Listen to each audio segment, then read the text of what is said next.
புயல் சின்னம் நகரும் வேகம் அதிகரித்துள்ளது.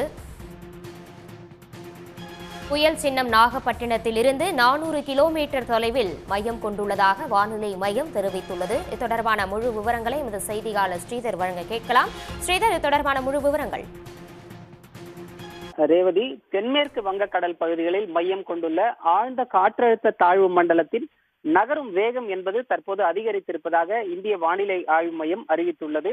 முன்னதாக மணிக்கு 10 கிலோமீட்டர் வேகத்தில் நகர்ந்து கொண்டிருந்த ஆழ்ந்த காற்றழுத்த தாழ்வு மண்டலத்தின் நகரும் வேகம் என்பது தற்போது மணிக்கு 13 கிலோமீட்டராக அதிகரித்திருக்கிறது.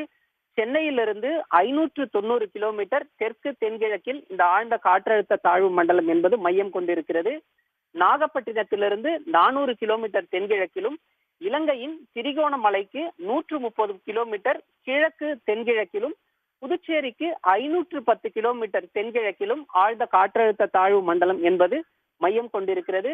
இது அடுத்து வரும் 12 மணி நேரத்தில் வடக்கு வடமேற்கு திசையில் நகர்ந்து புயலாக வலுப்பெறக்கூடும் என்ற ஒரு தகவலை இந்திய வானிலை ஆய்வு மையம் தெரிவித்திருக்கிறது. புயலாக வலுப்பெற்ற பிறகு தொடர்ச்சியாக வடக்கு வடமேற்கு திசையில் தமிழ்நாட்டின் கடற்கரை பகுதிகளை நோக்கி அடுத்த 2 நாட்களுக்கு நகரக்கூடும் என்ற ஒரு தகவலையும் இந்திய வானிலை ஆய்வு மையம் தற்போது தெரிவித்துள்ளது.